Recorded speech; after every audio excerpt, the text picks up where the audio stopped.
Assalamualaikum warahmatullahi wabarakatuh.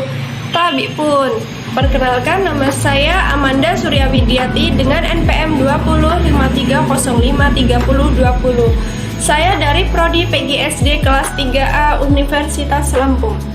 Di sini saya akan menjelaskan apa saja apresiasi unsur yang terkandung dalam film Serdadu Kumbang, yaitu ada unsur intrinsik dan unsur ekstrinsik. Yang pertama ada unsur intrinsik.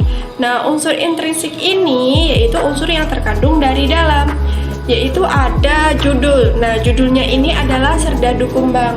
Kemudian ada tema. Nah, temanya ini yaitu tentang pengetahuan, cita-cita, dan disiplin ilmu. Itu penting untuk kita.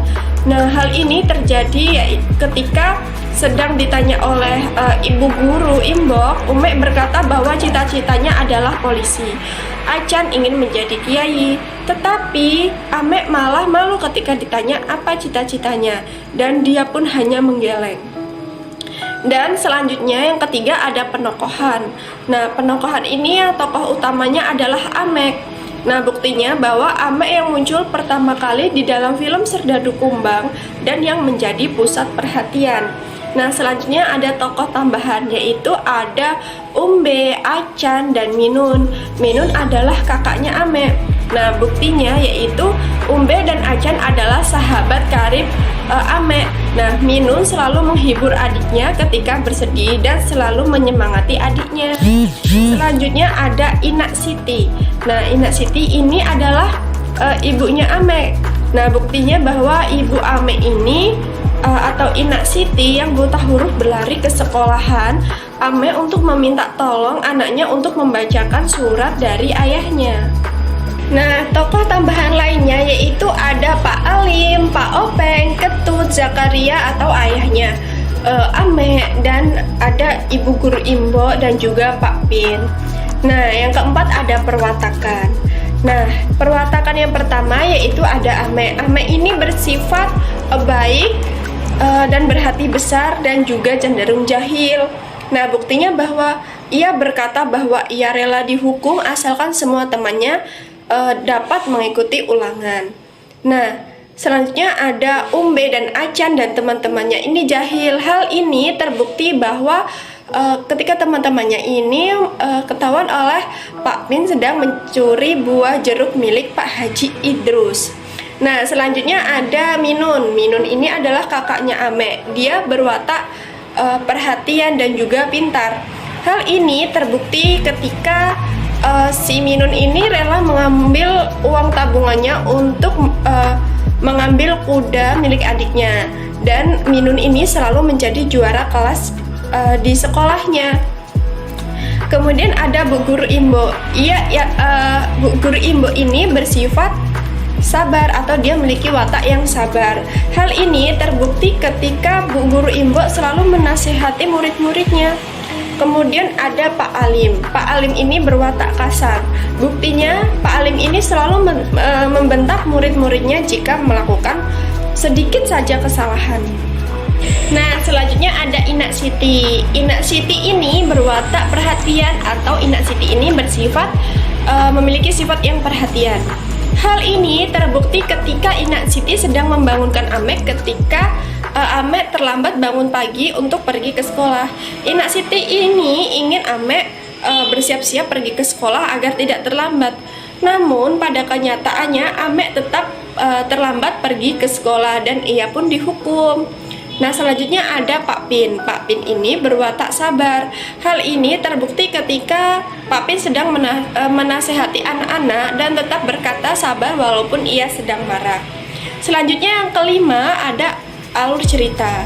Alur cerita dalam film Serdadu Kumbang ini yaitu maju.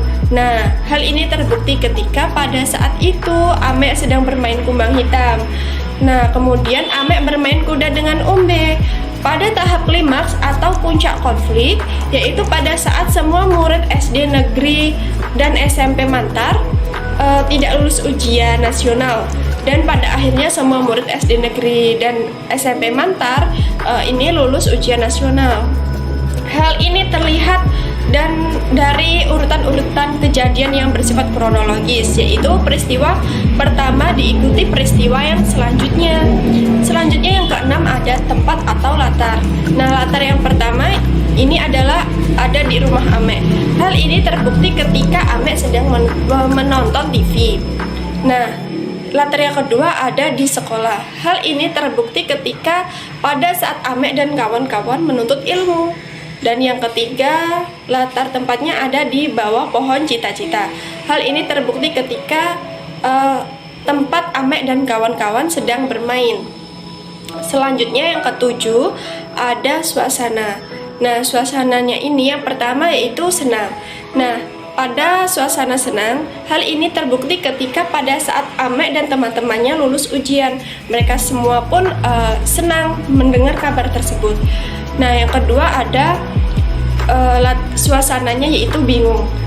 Hal ini terbukti ketika pada saat Bu Imbo tidak ada di rumahnya. Nah, yang terakhir ini memiliki suasana yang duka. Hal ini terbukti ketika Minun meninggal. Semuanya pun ikut berduka cita.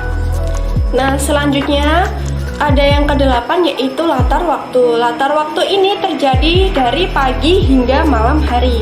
Hal ini terbukti ketika pagi hari saat Ame sedang tertidur dan dibangunkan oleh Inak Siti.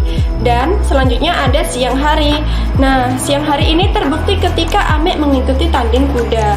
Selanjutnya sore hari, hal ini terbukti ketika Ame dan kawan-kawan sedang menunggu di rumah Bu Guru Imbo. Dan pada malam hari ini, Ame dan kawan-kawannya di masjid sedang mendengarkan ceramah oleh Pak Tin. Selanjutnya yang ke-9 ada amanat. Nah, amanat ini mengandung cita-cita selalu ada dalam benak setiap orang. Usaha merupakan jalan untuk meraihnya. Namun, kadangkala kenyataan itu tidak sesuai dengan harapan kita. Film Serdadu Kumbang ini memberikan pencerahan bagi kita semua betapa pentingnya sebuah pendidikan. Pendidikan itu tidak mengenal usia. Pentingnya sebuah pendidikan tidak mengenal usia ini, tidak ada kata terlambat untuk pendidikan. Tidak ada batas untuk pendidikan. Bahkan untuk seseorang yang cacat fisik pun, pendidikan tidak bisa diabaikan. Raihlah cita-cita kalian bersama pendidikan. Nah, amanat tersebut terbukti bahwa ketika Ibu Guru Imbo sedang mengajari membaca orang-orang yang sudah tua, seperti kakek nenek, mereka pun sangat semangat mengikuti pembelajaran yang diajarkan oleh Bu Imbo. Kemudian yang ke-10 ada sudut pandang. Sudut pandang dalam cerita tersebut yaitu memiliki sudut pandang orang ketiga. Buktinya, pengarang ini menggunakan metode pengarang berada di luar cerita, dan di dalam film ini tidak ada tokoh yang mengetahui tentang cerita tersebut. Selanjutnya adalah unsur ekstrinsik. Unsur ekstrinsik ini adalah unsur yang terjadi di dalam luar cerita film Serdadu Kumbang. Contohnya ada aspek ekonomi, ada aspek sosial, dan aspek moral. Nah, aspek ekonomi ini terbukti ketika pada saat Ame menukarkan seekor kambing dengan handphonenya untuk menghubungi ayahnya yang berada di Malaysia. Nah, kemudian ada aspek sosial. Aspek sosial ini terjadi atau terbukti ketika Bu Guru Imbo membantu orang-orang yang tua untuk belajar membaca. Dan yang ketiga ada aspek moral. Aspek moral ini terbukti ketika Ame berkorban untuk teman-temannya agar dapat mengikuti ulangan. Nah, itu tadi penjelasan mengenai apresiasi unsur intrinsik dan juga unsur ekstrinsik dari film Serdadu Kumbang. Apabila ada kesalahan kata, saya mohon maaf dan saya mohon ampun. Akhirul kalam saya akhiri. Wabillahi taufik wal hidayah. Wassalamualaikum warahmatullahi wabarakatuh.